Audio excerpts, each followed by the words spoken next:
tahu kenapa? Ini pertanyaannya. Soal man yuridu an ya'lam, la soal man yantaqid. كانت دمشق قد رحبت به فيما مضى على أعقاب حرب غزة، وكان قد أتيح له أن يجلس إلى السيد الرئيس. نعم، إذن امتلك فرصة ذهبية رائعة ما دام أنه. Dulu Syekh Yusuf Qaradawi pernah datang ke Suriah mendapatkan kesempatan emas luar biasa untuk bertemu dengan pimpinan Presiden Suriah ketika sedang bergejolak hebat persoalan Palestina, di mana Yusuf Qaradawi keliling meminta dukungan berbagai negara untuk pembebasan Palestina. غيور بهذا الشكل الذي سمعناه على الإصلاحات ويدعو إلى إصلاح الفساد بكل ما يملكه من قوة ومن صوت وإلى آخره. طيب، عندما جاء وأتيح له أن يجلس إلى السيد الرئيس كانت مشكلة الحزب الواحد قائمة، وكانت مشكلة waktu saya ajak Syekh Yusuf Qaradawi menghadap Presiden Suriah duduk di depannya, ketika itu muskilah-muskilah Suriah sudah ada. Muskilah kebebasan, muskilah kedoliman, muskilah ketidakadilan. Itu semua sudah ada, bukan baru muncul sekarang. Nah, kenapa Yusuf Qaradawi ketika saya hadapkan ke Presiden, kok dia nggak tegur, kok dia nggak nasihati? الطوارئ قائمة، وكانت مشكلة الحريات قائمة. هذه المشكلات التي يعلن غيرته عليها من خلال خطابه الملتهب موجودة كانت، ولكنه لم يتحدث عن شيء منها. لم يتحدث عن وإنما استبدل شيء. Tidak bicara apapun soal itu. المديح الذي كاله جزافا. Yang ada cuman al-madih, udah pujian aja yang dia sampaikan kepada Presiden Suriah. Oh, luar biasa, Suriah bantu Gaza, bantu Palestina, Suriah negara bagus ini dan seterusnya. Jadi tidak saya dengar satu kalimat pun dia mengkritik kezaliman, yaitu Presiden Suriah, mengkritik yaitu ketidakadilan pemerintah Suriah. Kenapa tidak dilakukan itu? Nah, padahal kesempatan ada. Sayyid Rais. نعم، استبدل بذلك الثناء والمديح وموقف سوريا من فلسطين من غزة وما إلى ذلك وسمعت أنا الكلام الذي قاله. طيب، شيء غريب سبحان الله، فرصة ذهبية أتيحت لك، جلست إلى جانب السيد رئيس بشار يقول لي كال لي المديح جزافا، هو الذي يقول. طيب هل ذكرته يا أخ؟ Nah, jadi bisa dilihat di sini, maksudnya Al-Buti di sini sedang menanggapi fatwa-fatwa Qaradawi yang terus menyerang daripada Suriah, pemerintah Suriah khususnya, dan menuduh kalau Al-Buti ini antek pemerintah. Al-Buti ingin mendudukkan masalah bahwa beliau bukan antek pemerintah, beliau dekat dengan pemerintah, beliau nasihati, beliau cegah dari kemunkaran dan kezalimannya, beliau kritik, beliau protes. Nah, begitu Qaradawi datang, beliau berharap Al-Qaradawi melakukan yang sama. Tapi ternyata Al-Qaradawi hanya memuji Bashar ketika itu. Nah, lalu kenapa sekarang tiba-tiba Yusuf Qaradawi terbalik? Pujian-pujiannya berubah menjadi caci maki.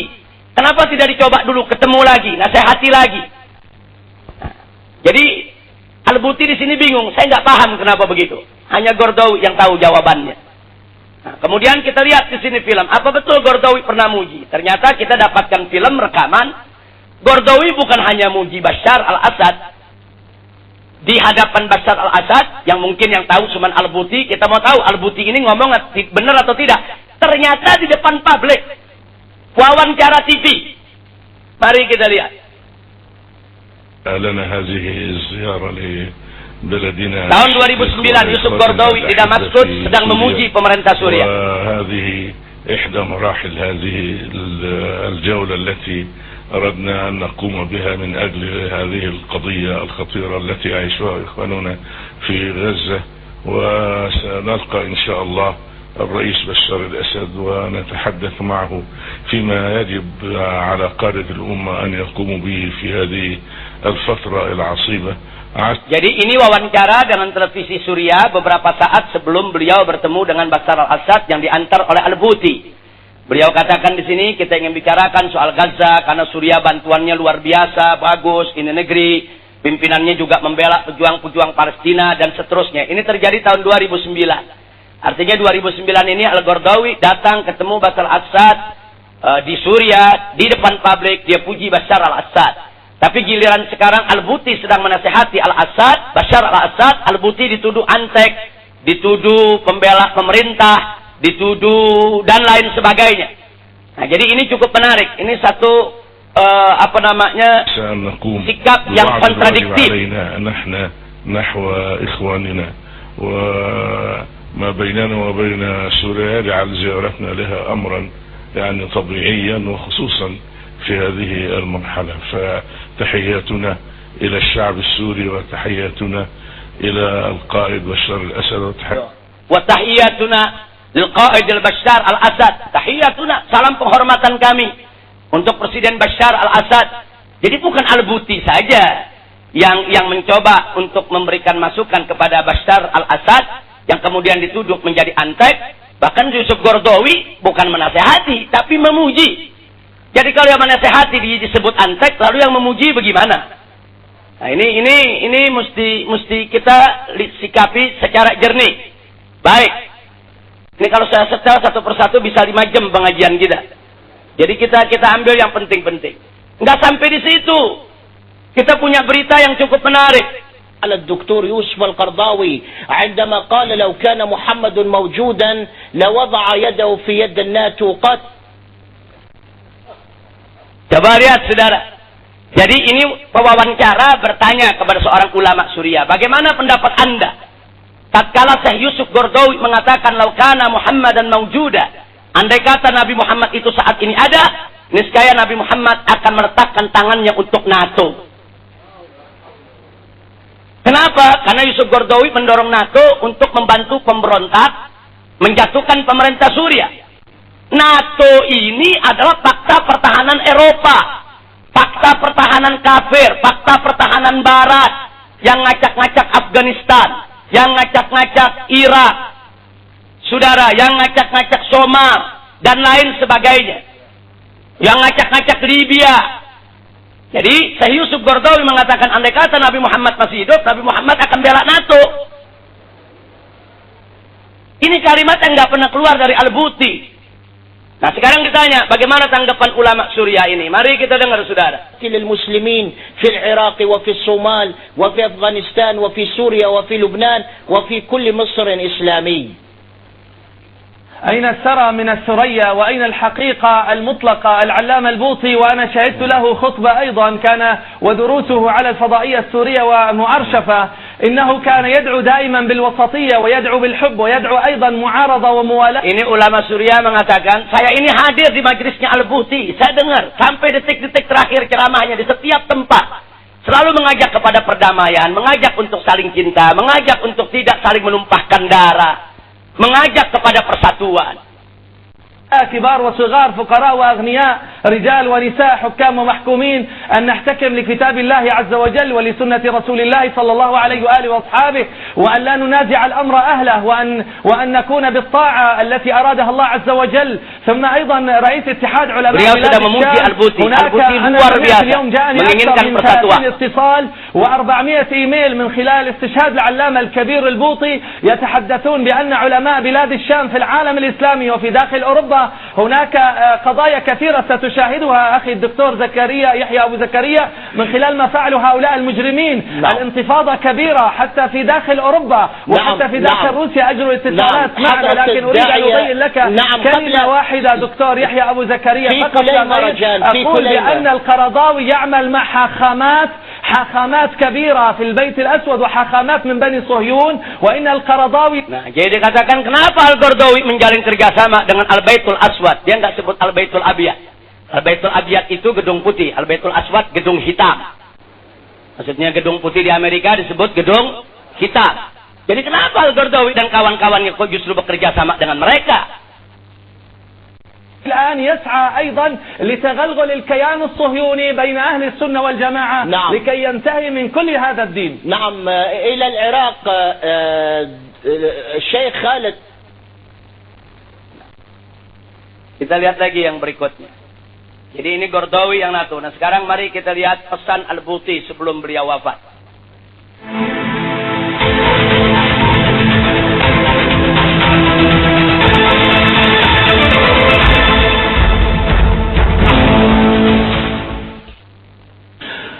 أنا لا أشك wawancara khusus في أن هذه الحرب العالمية إنجاز التعبير المتجهة إلى سوريا ستنتهي بالخير بإذن الله، طبعا بإذن الله عز وجل، وستفوز سوريا على أعقاب. Jadi Al-Buti mengatakan bahwa perang yang terjadi di Suriah adalah perang dunia. Artinya perang dunia, negara-negara barat, negara-negara kafir bekerja sama untuk menghancurkan Suriah. Karena peran Suriah yang selama ini cukup strategis dalam perjuangan Islam. Nah, jadi dia melihat terjadinya pemberontakan di Suriah ini merupakan hasil daripada adu domba yang dilakukan oleh pihak-pihak luar. Jadi beliau berkeyakinan bahwa apa yang terjadi di Suriah adalah hasil adu domba pihak-pihak luar untuk memecah belah umat Islam yang ada di Suriah. هذه الآلام وهذه الدماء التي سالت وهذه الزفرات التي تعالت من أفواه المظلومين والمظلومات سينتهي ذلك كله بالنصر الفريد، بل بنصر فريد insya Allah Suriah akan dimenangkan oleh Allah dari musuh-musuh kafir. وأعتقد وأرجو أن لا أكون مخطئا أن قصة انتصار سوريا في هذه الحرب وعلى مجرمي الحرب في العالم بالأحرى نعم لسوف تصبح عما قريب معلمة تاريخ وموضوع دراسة لتجربة فريدة من نوعها في الأكاديميات العسكرية المختلفة في العالم. لكن ما موقفنا؟ لعل هذا هو السؤال الأهم ينبغي أن نتبعه بهذا الشكل. ذهبت هذه الغمة وهذه الغيمة راحت وعادت سوريا إلى وضع الذي أكرمنا الله عز وجل به. ما الذي ينبغي أن تتخذه سوريا قيادة وحكومة وشعبا من هؤلاء الذين فعلوا العفو؟ نعم ينبغي أن نتخذ الموقف الذي اتخذه سيدنا يوسف من إخوته وتقدم إن شاء الله النموذج الحضاري النموذج. Jadi dalam wawancaranya ini wawancara terakhir sebelum beliau terbunuh dengan salah satu televisi. Jadi dia katakan yang dia inginkan para pemberontak damai dengan pemerintah, duduk bersama menghadapi kekuatan luar. Apakah itu serangan Israel, serangan NATO, dan beliau yakin dengan persatuan itu Suriah akan dimenangkan oleh Allah dan segala yang menjadi muskilah bisa diselesaikan dengan baik. Jadi artinya posisi Al-Buti dituduh sebagai antek pemerintah Suriah itu fitnah. Nah, beliau tidak ingin mencela pemerintah, beliau tidak ingin mencela pemberontak. Beliau menasihati kedua belah pihak. Bahkan Al-Buti memberikan fatwa kepada pemerintah Suriah dan para tentaranya tidak boleh membunuh seorang rakyat pun. Dan beliau memberikan fatwa kepada pemberontak wajib meletakkan senjata untuk dialog dengan pemerintah. Jadi dari fatwa semacam ini nggak ada yang menunjukkan beliau itu antek pemerintah. Beliau menempatkan posisinya sebagai seorang ulama sepuh dengan usia sudah 84 tahun sebagai orang tua. Di sini juga beliau katakan banyak orang meminta saya untuk keluar dari Rusia, dari Suriah. Tinggal di negeri mana supaya aman dari ancaman dan lain sebagainya. Beliau bilang nggak bisa. Saya ini seperti orang tua buat rakyat Suriah. Mana mungkin saya tinggalkan anak-anak saya. Saya nggak boleh tinggalkan mereka dalam kondisi semacam ini. Saya mesti menasehati kedua belah pihak. Nah di sini kita tahu bahwa Al-Imam Al-Buti berposisi hanya sebagai jembatan. Bukan sebagai antek pemerintah atau sebagai antek pemberontak. Nah, ini yang mesti ditekankan. Jadi Al-Buti di sini menginginkan persatuan. Bahkan tadi di awal ceramahnya dia juga mengatakan, jangan lagi menghidupkan di Suriah soal kasus Taifiyah, pertikaian antar mazhab. Bukan itu persoalannya. Persoalannya adalah pemerintah dengan rakyat harus bersatu menyelesaikan urusan negara. Mana-mana kedoliman pemerintah, kita luruskan. Ini posisi daripada Al-Buti. Masih ada lagi. Kita lihat lagi. Masih ada lagi posisi Al-Buti. وتبين أن الأمر لم يكن على طيب. آخر مع قدمة الإغراءات. الإغراءات هذا مسؤول عن هذا الكلام كثيرة. فأخذ الطرف عن الواقع المدني وحملقوا في الإغراءات. هذا أكيد. أنا أقول هذا الكلام متأكدا. لماذا؟ لأنني واحد من الذين حاول أناس أن يجروني إلى مثل ما قد جر إليه بعض إخواننا وزملائنا. طلب مني أن أخرج من هذا القطر. المسكن موجود، المسكن الفارغ موجود، العربي موجودة، الأسرة أيضا كلها يمكن أن أطمئن إلى مصيرها ووضعها. لكن ما الذي منعني من الاستجابة؟ أنا لا أعيد المسألة إلى بطولي فيه، والله أنا ضعيف. نعم أنا ضعيف، ولكن الله عز وجل هو الذي لطف بي. أشعرني بأنني في هذه المرحلة إن تركت هذا البلد فسوف يكون شأني كشأن أب. Jadi kalau saya tinggalkan negeri ini, urusan saya seperti urusan seorang ayah. Masa anak-anaknya lagi bertikai, saya mesti pergi. له أهل وأولاد وأحفاد يتركهم إلى حيث لا يعلم مصير هؤلاء. Saya tidak mungkin meninggalkan mereka, sementara mereka dalam kebingungan untuk mengambil sikap. Tugas saya untuk bagaimana memberikan jalan kepada mereka. Jadi kita bisa lihat bagaimana Al-Buti, ini ulama yang santun, terhadap yang mengkritik dia tetap santun, yang mencaci maki dia tetap dijawab dengan santun. Dia ingin menjelaskan posisinya, bahwa posisinya bukan bela pemerintah, bela negara, bela rakyat, bela bangsa, bela agama. Bukan bela pemerintah, pemerintah dinasehati, rakyat dinasehati. Nah, posisi semacam ini jangan disalahpahami sebagai posisi antek dan pengkhianat. Nah, kalau cara berpikir kita seperti itu repot. Saudara, seperti kita lihat, katakan saya kasih contoh di Indonesia. Dulu ada pemberontakan GAM, Gerakan Aceh Merdeka, melawan pemerintah Republik Indonesia. Nah, kemudian apakah dengan adanya ulama-ulama yang bela Negara Kesatuan Republik Indonesia, kemudian GAM boleh bunuh para ulama tersebut? Nggak boleh. Oh, ini ada ulama-ulama di Jakarta bela pemerintah Indonesia dalam kasus Aceh. Apa boleh kemudian orang-orang GAM kirim pejuang-pejuangnya untuk apa? Untuk membunuhi ulama-ulama yang bela pemerintah?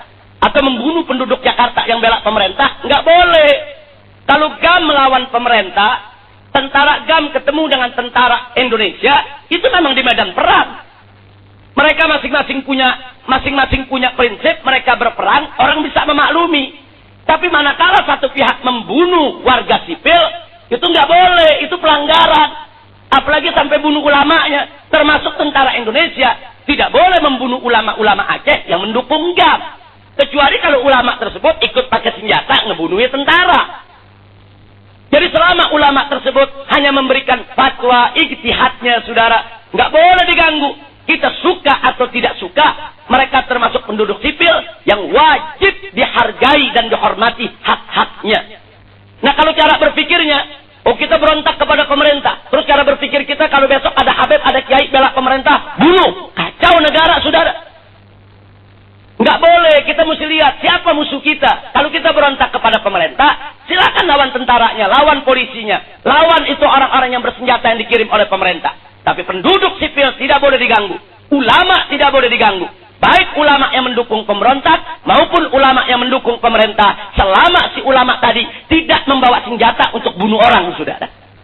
Selama si ulama tadi hanya membawa pulpen, kertas, menuliskan fatwanya, bicara, harus dihargai hak-hak kebebasannya di dalam memberikan fatwanya, setuju ataupun kita tidak setuju. Nah, ini yang mesti kita ingatkan. هذا بشر ذهابي هكذا ولكن أنا الآخر سأذهب. Baik. Nah, setelah itu akhirnya mari kita lihat apa akibat daripada fatwa yang pernah dikeluarkan oleh Al-Qardawi, diakui atau tidak diakui. Akhirnya terjadi pembunuhan terhadap Syekh Al-Buti. وأمنيا حساس في عمر الأزمة السورية رحل حامل لواء التقريب بين المذاهب والوحدة بين المسلمين الداعية الإسلامي الكبير الشيخ محمد سعيد البوطي الذي استشهد مع أكثر من 42 مصليا في تفجير انتحاري. Ini berita yang terakhir dikabarkan bukan 23 lagi tapi 42 yang meninggal dunia pada saat kejadian tersebut. استهدف مسجد الإمام وسط العاصمة السورية دمشق. رسالة الدماء التي سالت اليوم جاءت لتؤكد مجددا أن لغة المسلحين في سوريا لا تقبل أي صوت ديني أو سياسي يحمل لغة مغايرة لمنطق الرأي الواحد والذي يسعى بعض دعاة الحرية والديمقراطية. Jadi Al-Buti ini dikenal sebagai seorang sosok ulama yang berkeinginan untuk menyatukan atau membangun saling pengertian di antara madhab-madhab Islam yang ada. Beliau paling tidak suka pertikaian antar madhab. Bahkan beliau dikenal sebagai ulama yang suka berdialog, baik bersama madhab Ahlus Sunnah maupun madhab di luar Ahlus Sunnah wal Jamaah. Jadi beliau bukan tipe ulama yang suka mencaci maki madhab lain yang bukan madhabnya. Terhadap orang-orang Syiah pun beliau selalu berdiri tegak untuk berdialog. Nah, jadi supaya kita tahu siapa Al-Imam Al-Buti. في بلاد الشام غاب العلامة البوطي جسدا عن مسرح الوعظ والإرشاد في سوريا وبقيت خطاباته ومؤلفاته تحكي الكثير عن عالم قارع التفرقة والفتن بين أبناء الأمة حتى سقط شهيدا في محراب. Jadi digambarkan bahwa peristiwa Suriah ini adalah peristiwa fitnah. Orang kalau dalam keadaan fitnah begitu memang bingung untuk mengambil satu sikap. Saudara, nah sehingga jangan kita salahkan Al-Buti. Pada saat itu Al-Buti sangat berhati-hati ada di tengah-tengah fitnah. Saya kasih contoh. Pada saat terjadi perang antara Sayyidina Ali ibn Abi Thalib radhiyallahu taala anhu dengan Muawiyah radhiyallahu taala anhu. Ada sejumlah sahabat yang tidak ikut campur. Bingung dia, mau bela yang mana? Mau bela Ali atau bela Muawiyah? Dua-duanya sahabat Nabi. Apakah ketika itu ada fatwa dari Sayyidina Ali? Oh, yang nggak ikut kepada Ali kafir. Oh, yang nggak ikut kepada Ali antek Muawiyah. Oh, yang nggak ikut kepada Ali pengkhianat. Nggak ada, saudara. Sayyidina Ali sangat menghormati sikap mereka. Seperti sikap Sayyidina Abdullah ibn Umar, sikap Usamah ibn Zaid yang tidak mau ikut campur dalam peperangan itu. Sangat dihormati. Bahkan gak sampai di situ. Sampai terhadap Muawiyah sendiri yang membangkang, yang memberontak terhadap Sayyidina Ali. Sayyidina Ali tidak pernah mengkafirkannya. Jangankan mengkafirkan, mencaci maki tidak. Ini ketinggian adab, ketinggian akhlak daripada Imam Ali ibn Abi Thalib radhiyallahu anhu wa karamallahu wajha. Dan ada lagi yang menarik, saudara. Muawiyah ibn Abi Sufyan radhiyallahu anhu dengan segala kesalahan dan kekurangannya, tapi ada yang menarik. Tatkala beliau sudah terdesak hampir kalah dengan pasukan Sayyidina Ali ibn Abi Thalib radhiyallahu taala anhu, tiba-tiba beliau didatangi oleh utusan Romawi, utusan Kaisar. Kaisar Romawi datang kepada Muawiyah, apa dikatakan? Ya Muawiyah, kami siap membantumu untuk perang melawan Ali. Apa yang kau mau? Senjata, tentara, harta, kami siap bantu untuk mengalahkan kau punya musuh. Tapi apa jawab Muawiyah ketika itu? Wallahi demi Allah, jangan lagi kau katakan itu. Jangan coba-coba kalian ikut campur urusan aku dengan saudaraku Ali. Aku lebih baik mati di tangan saudaraku Ali daripada dibela oleh tangan-tangan kafirmu. Ini sikap saudara, terlepas daripada Muawiyah itu salah atau benar, tapi dalam posisi ini luar biasa. Sampai akhirnya Muawiyah mengatakan apa? Radhiyallahu ta'ala anhu. Muawiyah mengatakan, andai kata aku perang melawan, kalau kalian ikut campur, hati-hati.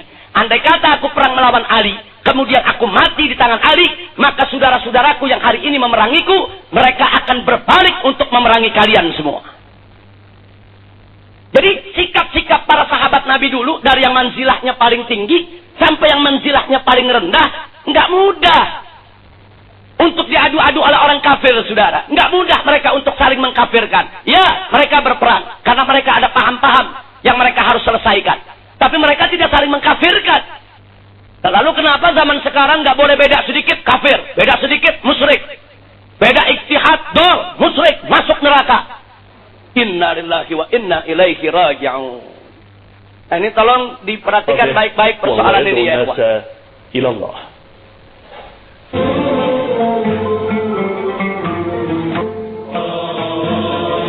مسجد الإيمان في منطقة المزرعة شمال دمشق كان هدفا لتفجير انتحاري استهدف الداعية الإسلامي الكبير الشيخ محمد سعيد البوطي أثناء إعطائه درسا دينيا ما أدى إلى استشهاده وعدد من المصلين. وأظهرت المشاهد أن التفجير كان يهدف إلى حصد أكبر عدد من الضحايا حيث تناثرت جثث المصلين في أنحاء المسجد وانتشرت الأشلاء والدماء. Nah, sekarang berikutnya apa kata Syekh Yusuf Al-Qaradawi setelah kejadian pembunuhan tersebut? Kana an ra'ayna bil ams wa qara'na wa sami'na wa fi as-suhuf wa fi al-iza'at wa fi at-televizyonat naba'a al-masjid alladhi dummir fi shamal Dimashq وقتل فيه 42 شخصا ومن هؤلاء المقتولين الشيخ محمد سعيد رمضان البوطي وهو صديقي للأسف. الشيخ سعيد رمضان البوطي كان صديقا لي التقينا. Jadi Syekh Yusuf Qaradawi mengatakan, kita baru saja mendengar berita tentang kejadian di Masjid Jami'ul Iman, ada 42 yang terbunuh, salah satunya adalah Syekh Muhammad Ramadan Al-Buti, dan dia adalah sahabat saya. Jangan menyesal saya katakan bahwa dia adalah sahabat saya. Ada al-mu'tamarat fi ada bilad al-arabiyyah wal-islamiyyah waltaqaina fi multaqayat al-fikr. Kami sering ketemu dalam muktamar-muktamar, seminar-seminar, dan dia memang sahabat saya. Al-Islam fi al-Jazair sanawat. التقينا في مؤتمرات عدة ولكن الدكتور البوطي خالف علماء سوريا عامة. Dia katakan bahwa Al-Buti itu bertentangan dengan seluruh ulama Suriah. Nah, ini tidak benar. Nanti kita lihat Mufti Suriah sendiri bersama Al-Buti, ulama-ulama Suriah bersama Al-Buti. Tapi Qaradawi mengatakan seluruh ulama Suriah bertentangan dengan Al-Buti. Kalau sebagian, betul. Tapi kalau amatan secara umum semuanya bertentangan dengan Al-Buti, tidak benar. Waqaf ma'an nizam. Al-Buti membela pemerintah. Ila akhir Jum'ah. Sampai Jumat terakhir masih bela pemerintah. Hadhihi waqaf yu'ayyid an-nizam wa yad'u ila munasarat an-nizam. Dan Al-Buti mengajak kepada masyarakat untuk memenangkan nizam. Tadi sudah kita sampaikan, Al-Buti mengajak pemberontak duduk dialog dengan pemerintah untuk melawan musuh dari luar. Bukan untuk membela pemerintah, tapi membela negara.